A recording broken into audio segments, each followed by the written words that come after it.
Welcome to the Who, What, Why podcast. I'm your host, Jeff Schechtman. From ancient city walls to medieval castles, the dream of an impenetrable shield has captivated military planners and political leaders throughout history. Today, as hypersonic weapons slice through the atmosphere at Mach 5 and artificial intelligence transforms warfare, and as the boundary between Earth and space becomes a potential battleground, the ancient dream has taken on a new fantasy.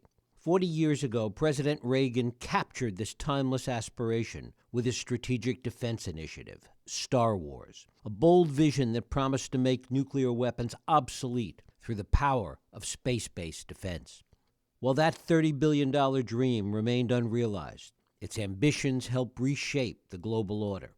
Now, in a world of drone swarms and renewed great power competition, Trump has signed an executive order calling for what he terms an Iron Dome for America, a next-generation missile shield that once again reaches for the stars.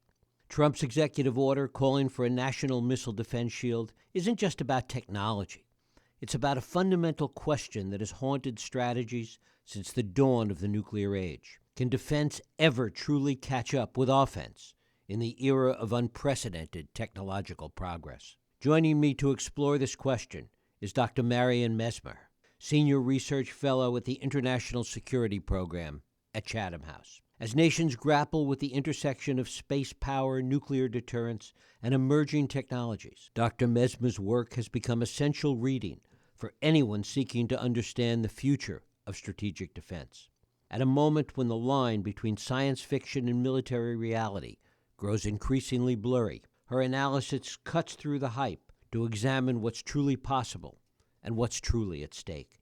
It is my pleasure to welcome Dr. Marion Messmer here to the program. Dr. Messmer, thanks so much for joining us here on the Who, What, Why podcast. Thanks so much for having me, and thanks for the wonderful introduction. Well, it is a delight to have you here. Thank you so much.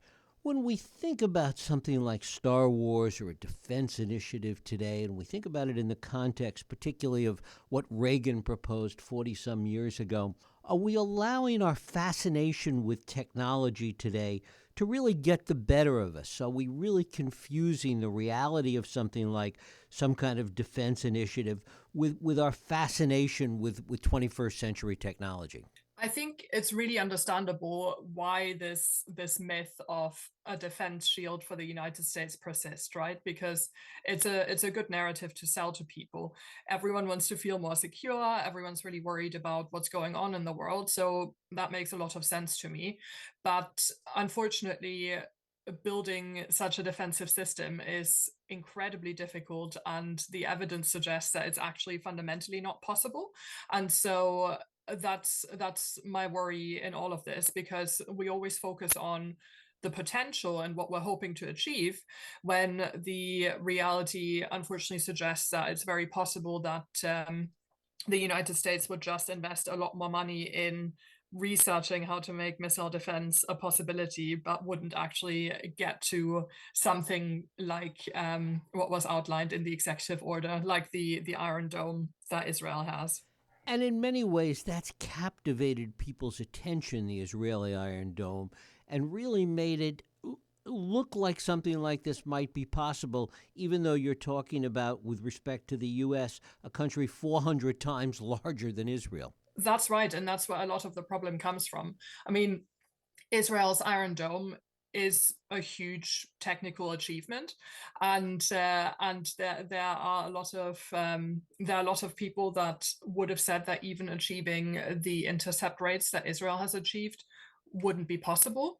But even with that, the Iron Dome isn't impenetrable, and the missile defense challenge that Israel faces is very different to the missile defense challenge that the United States would face, because Israel is much smaller. The missiles come from a much more limited range of directions and angles, and the kind of missiles that Israel is trying to defend against also tend to be on the lower end of technical sophistication. So there are lots of reasons why it's a much easier challenge than the kind of missile defense that we would be talking about if we're talking about, for example, a nuclear attack on the United States, which is always one of the things that's on people's minds when they talk about missile defense for the US. Talk a little bit about how much more complex this kind of defense system for the U.S. would have to be even more than 40 years ago because the nature of the weaponry has changed in 40 years. Yeah, completely. I mean, so first of all, there are several more actors that the US would want to defend from, even if we're just looking at the kind of states that could potentially fire missiles, whether they're nuclear armed or not, at the US.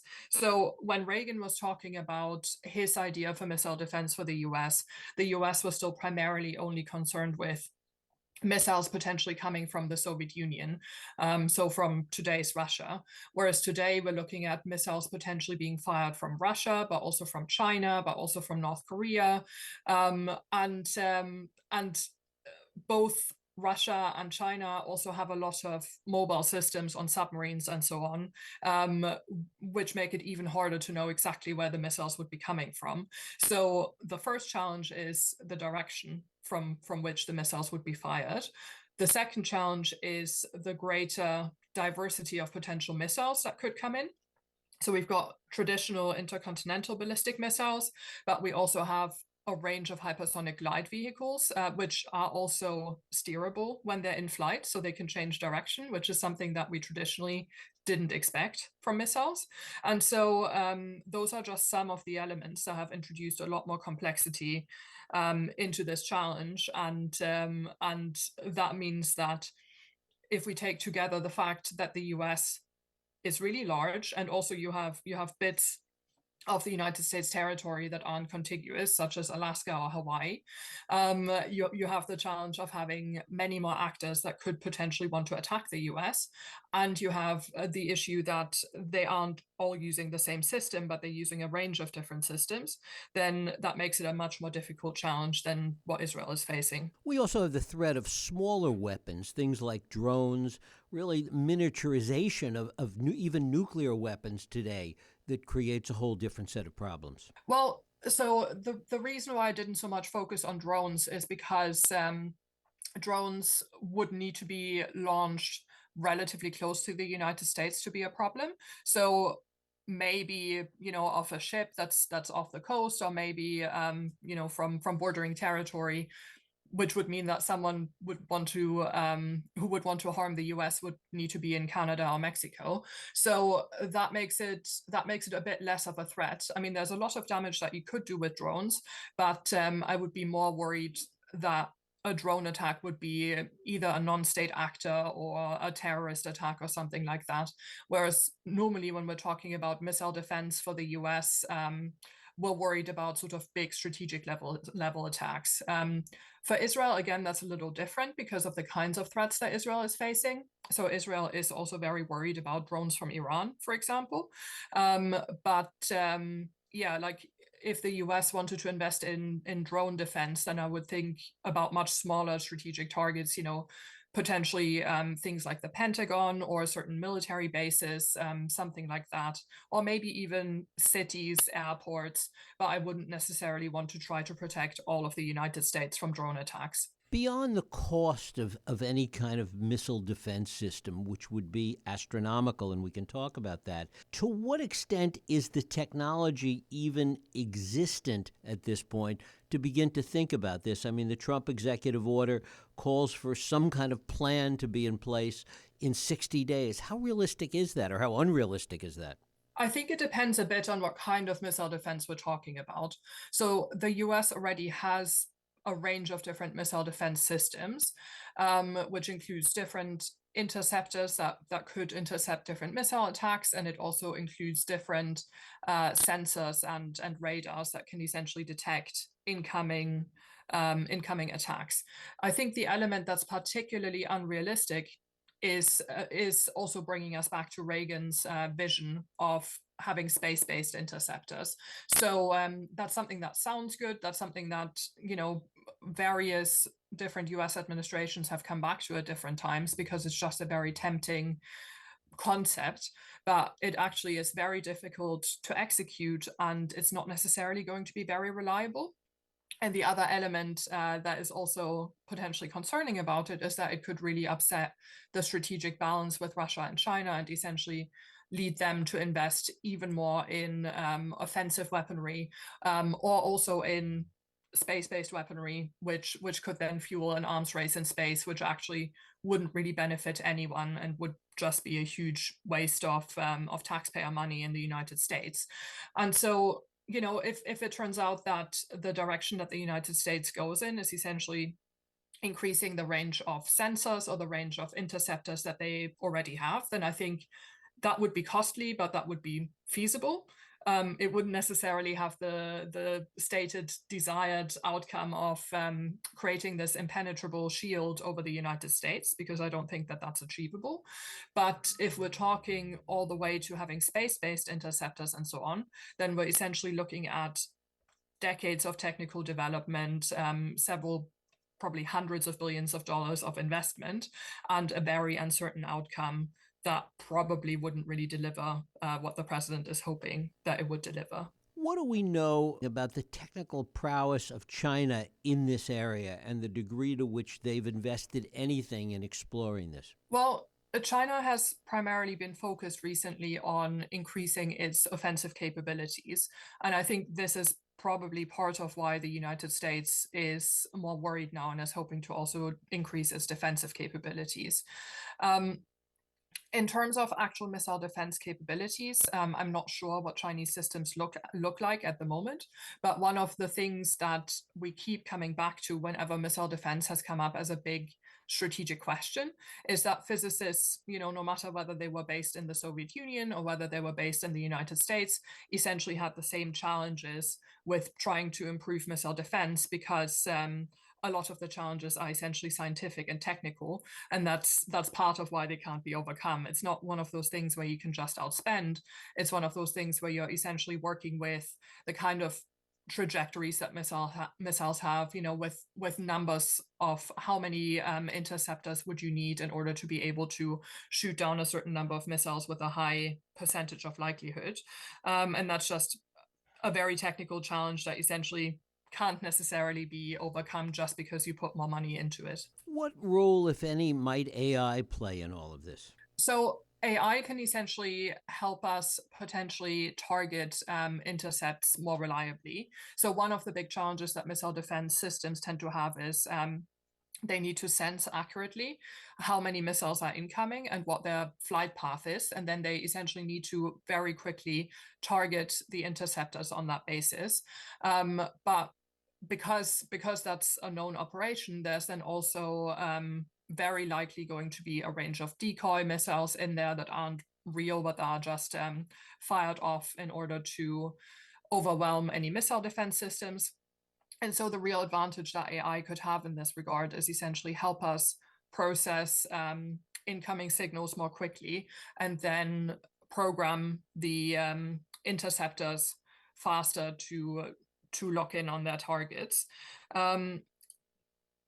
I mean, to an extent, the existing missile defense systems that the US have already use machine learning algorithms that are a type of AI that essentially try to do that operation.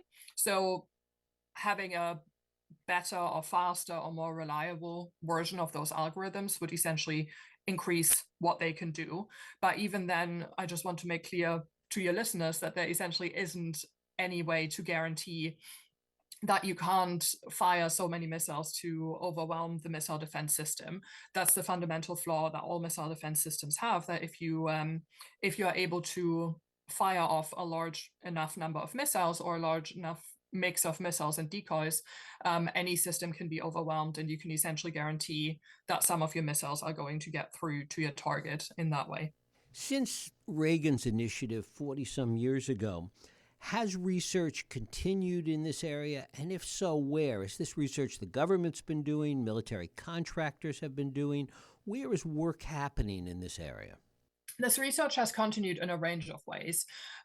So one of the things I want to make sure your readers, your listeners understand is that missile defense isn't all the same. So we've got some missile defense that works relatively reliably, such as in the case of Israel, and that usually tends to be for smaller or very specific targets. So whether you're trying to secure maybe a city or maybe a certain site, or maybe you've got mobile missile defense to make sure that let's say you're deploying troops in a battlefield situation, you might have mobile missile defense to try and protect them as much as possible. So essentially, the more specific your task, the more reliable your missile defense. And so, that's essentially an ongoing area of research where various defense contractors and government and academic researchers have continued to improve these systems. And then the US government has also invested in their national labs and through their defense contractor relationships over the years, trying to figure out what we can do about various ones of these problems. And also, essentially, whenever you have an advance in offensive weaponry, then there's also an attempt to try and figure out what you could do on the defensive side. So when various advances were made when it came to hypersonic glide vehicles and similar maneuverable new technologies, then around that time, there was also additional investments made to figure out what we could do to defend against those. I think defense is always lagging behind a little bit, but just because we sort of understood that it's very difficult to do missile defense doesn't mean that we completely stopped researching into that or looking into that. There have been various attempts at figuring out better technical solutions. And in the cases of the various systems that already exist and that are in place in the United States and elsewhere, the technical development of those systems has, of course, also continued to improve over time, whether that's in terms of the kind of sensors that you use in order to identify where threats might be coming from, or whether that's indeed in developing better algorithms to analyze the data. All of those are small bits of research and small bits of improvement that have taken place over the last few decades. Can these systems be developed at this point, not unlike the Israeli systems, that are city-based? In other words, could an Iron Dome be put over Washington or New York or London, for that matter? I mean, that would be a lot more feasible. That would be a much easier problem to solve. I would still hesitate to suggest that a system like that could be 100% impenetrable, because, as we discussed earlier with the Iron Dome, even such a sophisticated system can still be overwhelmed if the attack that's fired in its direction is sort of high frequency enough or complex enough. But the smaller your target and the more precise the problem that you're trying to solve. So like, let's say, for example, missile defense for Washington, D.C., that's much more feasible than if you're looking at missile defense for all of the United States. How does Europe look at this idea? It's also a big challenge for Europe. It's something that the Russian invasion of Ukraine has really brought to the fore again, because we've also unfortunately seen in Ukraine what kind of damage can be done with various missiles. And so the German government announced an initiative that it called the European Sky Shield, which brings together a few different NATO member states that essentially want to invest further in their missile defense. And essentially various governments around Europe are looking at what more they can do. NATO has a few different missile defense sites that were originally planned and implemented when there was a lot of concern about potential missile threats from Iran.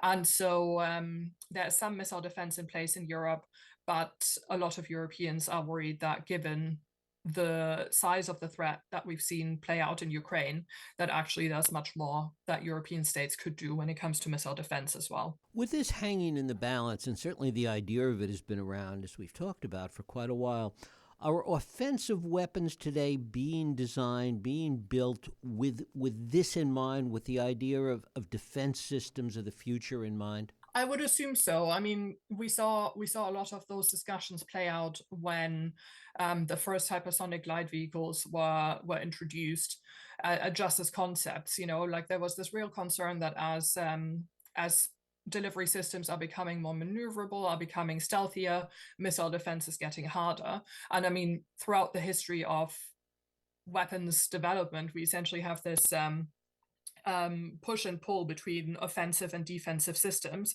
where almost every time you have some sort of an innovation in the defense side, you then also have some sort of an innovation in the offense side.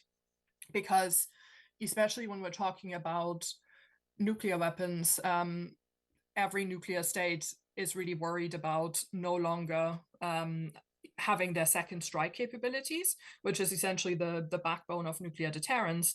And so for a state like Russia, it's essentially crucial to ensure that their second strike capabilities vis-a-vis the United States are still in place, because if they aren't, then they would be really worried that their nuclear deterrence with the United States would break down. So one of my concerns with this missile defense plan is essentially that the the president sort of underestimates the extent to which Russia or China might be worried about a weakening deterrence relationship with the United States.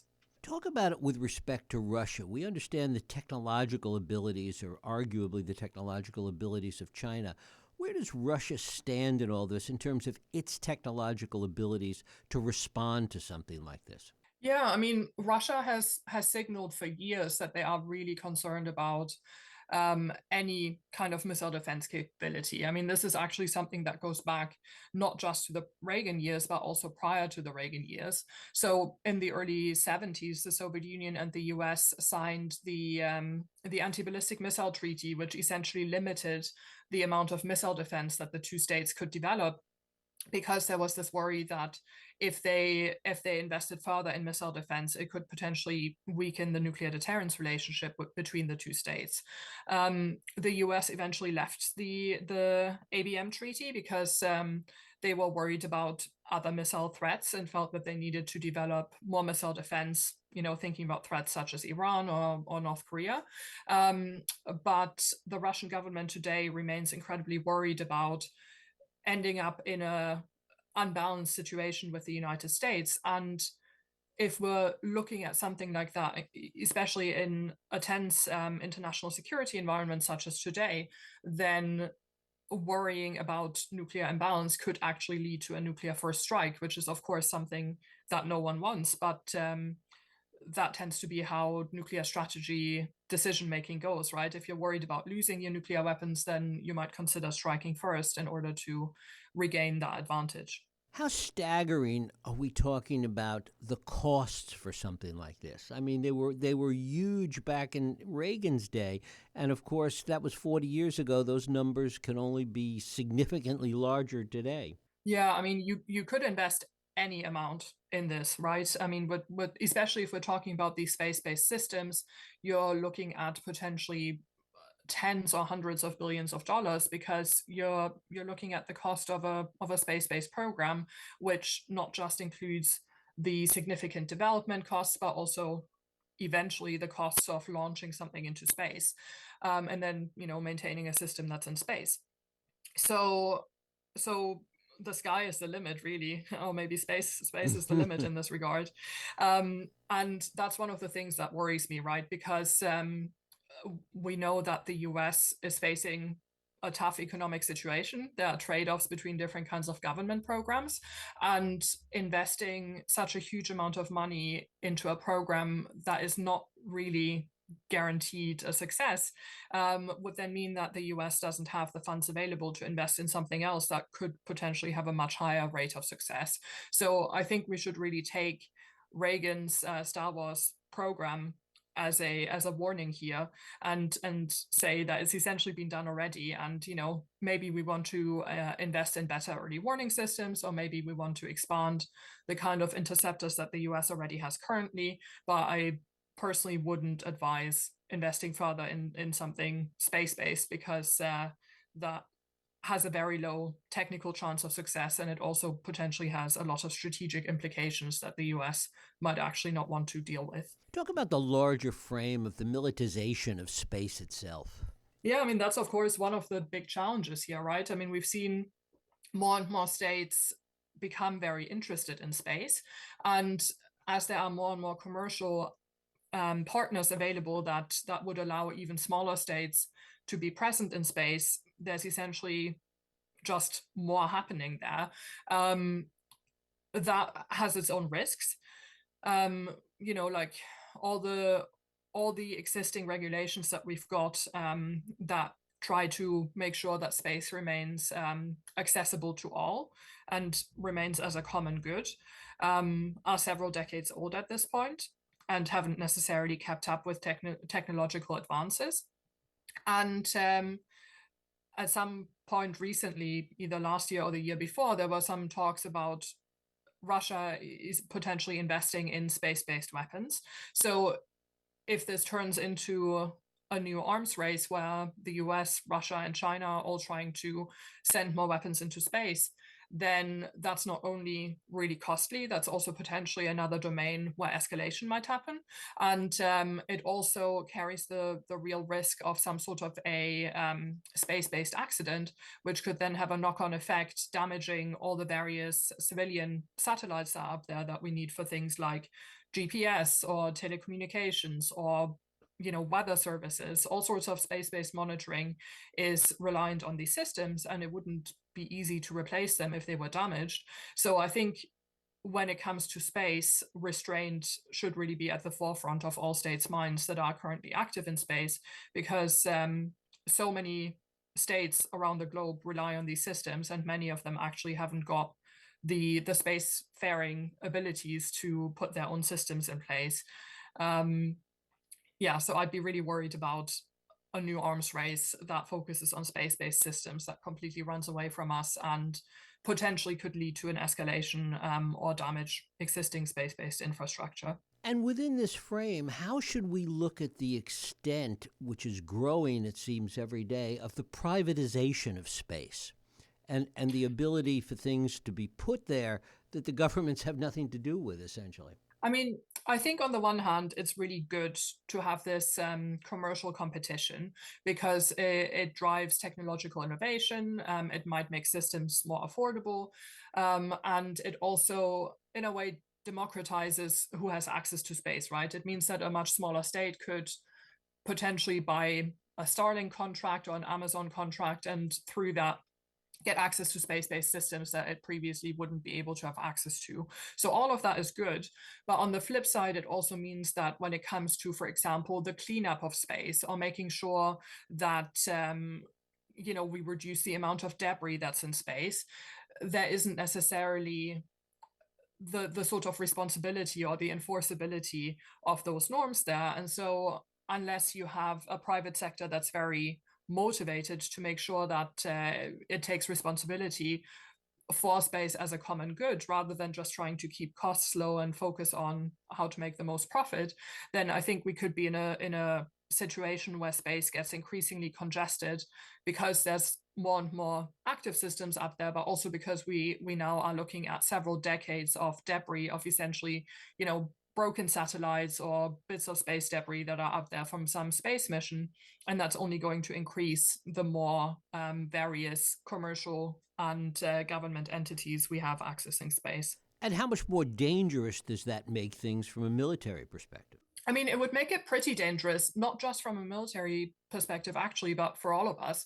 There is this potential risk called Kessler syndrome, which is where one bit of space debris essentially ricochets off a satellite or some other bit of space infrastructure and damages it and knocks it into something else. And so because you have this chain reaction where systems begin knocking into each other and damaging each other, you all of a sudden might be in an environment where most satellites have been taken out or damaged or what have you.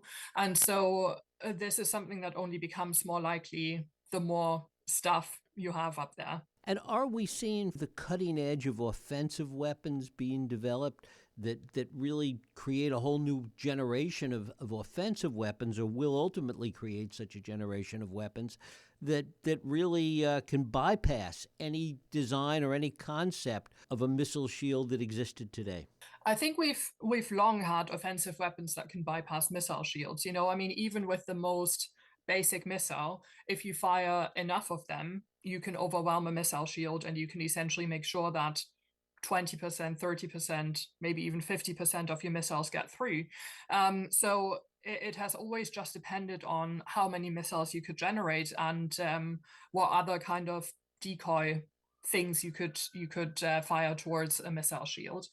But I think if we're thinking about things like hypersonic glide vehicles and other maneuverable delivery systems, then that also adds another layer of complexity, just because a lot of the assumption behind ballistic missile defense relies on a fixed flight trajectory. And so if the flight trajectory changes mid-course, then of course your interceptor, could be targeted in one direction and then essentially miss just because the delivery vehicle actually moves. So that just adds to the complexity. And people that do the kind of research and look at these issues the way you do, what worries them the most about all of this? I mean, actually, what worries me the most is not necessarily the technical challenges that we're looking at, because we've had them for a long time.